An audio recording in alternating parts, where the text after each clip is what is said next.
I think that it is important to indicate that as we are right now with the COP17, COP7 having opened successfully, we see things rolling from the preparation point of view. That's now logistically, everything is going on very smooth. But secondly, at the substance level, the negotiators are already talking.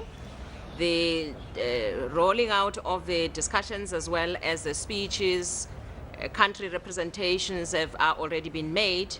And at the same time, there are also some level of sideline discussions where parties are beginning to really work hard to try and ensure that whilst the COP presidency, as South Africa will be coordinating them and facilitating their dialogue, as this is a party-driven process, they too would actually be coming on board. And I think that from that point of view, at this point in time, we should say that everything else is going on well.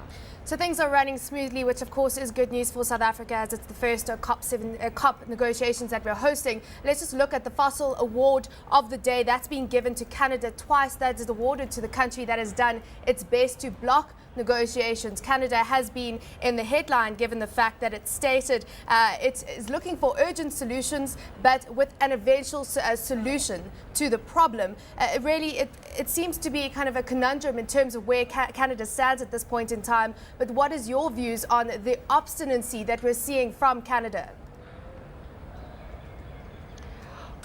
I would like to once again reiterate that this is actually a party-driven process. We discuss as various blocks of countries like the Africa Group, the G77 plus China, the EU, obviously, and individual countries would also be voicing their views on several issues as they coming forth. Obviously, those being their mandates from their different countries. And what our role is here as South Africa also as a host and a party in our own right is really to continue to say to the likes of Canada, as we have indicated, that it is indeed still possible at this point in time to work towards a solution. Here is a meeting of finding solutions and solutions that must take us forward and step forward. So the position of Canada is ahead. Are you concerned? Because of course South Africa, yes, we are wearing two hats at this point in time, and we do have still some time to go in the negotiations. But are you concerned that a country like Canada, being such a key emitter, is making a statement like this? I think the question must be, what do I do about the concern? And I'm really illustrating what we're doing about the concern. And what we're doing about the concern is to say, whilst we raise the view that says we're prevailing, we're really calling upon all countries to really do their best to find solutions. We are not really just going to be able to throw our arms in the air and say, yes, Canada has voiced their views. We are to engage. And our concern has been heard. Yeah, I mean, we have heard them, but we have really said, and that's if they, by the way, have actually officially pronounced that. Because right now we would have to hear them out very well as Canada. As you know that the ministers are still coming next week, the negotiators are talking, but what is it that we do? To engage. We are here to engage, we are here to listen to what Canada's problems are, and I think that there's still time to actually say to Canada that whilst listening, we do believe that there could be a way that we all find solutions, because this is actually a position, a situation where we finally have to get a win-win solution to all parties. So we can't say somebody has walked out and somebody wants to walk out of the Kyoto Protocol, and therefore let's leave that person. We've got to continue to engage. Yeah. That's why I'm saying the issue is, what do we do about that concern? Of course, that's what all negotiations are about. Let's just focus in on South Africa's standpoint and just reiterate where South Africa stands. Is it correct that South Africa is stating they won't commit to binding agreements under a new world agreement?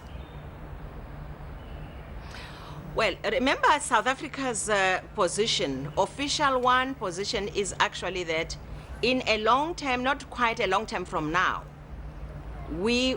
our position is that the world must find a legally long-term binding solution.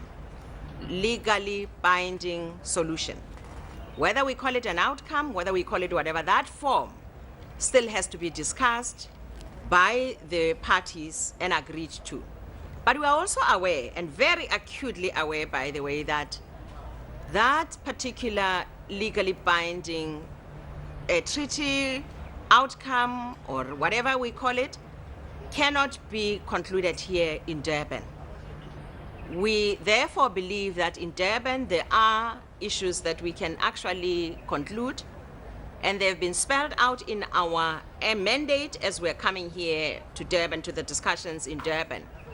Firstly, it's a balance of ensuring that in the balance of implementation of all the decisions of Cancun, that includes capacity building, technology transfer, technology support. That includes also financial support, the MRV, ICA issues for RED Plus, those package of things that must be operationalized here in Durban, the adaptation committee and all those modalities. So we need to operationalize those Cancun decisions here because they're quite important, in particular for South Africa and for the African continent. Now, we also need to find a solution to the second commitment period of Kyoto Protocol with the convention, because that two-track system goes together. Now, the balance between the two-track solution to that also has to be found, we believe, here in Durban. But also clarify what the process is going to be towards the legally binding treaty or agreement or whatever we may call it. That legal form we need to start discussions here in Durban on. And adaptation also must be dealt with so that we really close all the gaps that are there in the text, in ensuring that as we leave Durban, we move on to work on adaptation program as countries. And that's also quite important for Africa because we need to adapt to all the conditions, all the climatic changes or climate change impacts as we see them right now. Of course, you are the environmental minister, so you'd be able to give us an idea of the impact that you're foreseeing climate change having on the South African economy and then further afield on the continent. Just give us an idea, is climate change starting to rear its ugly head in South Africa and really affect the likes of agricultural sector, for example? Oh yes, certainly there's no doubt about that. The impact of climate change on the South African economy, and not only economy, by the way, on the social aspect as well, is quite felt as we speak. And the phenomenon are already there. I mean, the impact we see every day on the economy, on agricultural sector, on our water sector. I mean, you know, the patterns of rainfall has changed, flooding is starting to happening all over. It's not just in South Africa, but on the continent itself. And we all know that the continent relies much more on agricultural sector, which is quite an important sector for the continent. And we would like to grow this sector as the continent. And this is for the reason why the adaptation is so important for us as the African continent.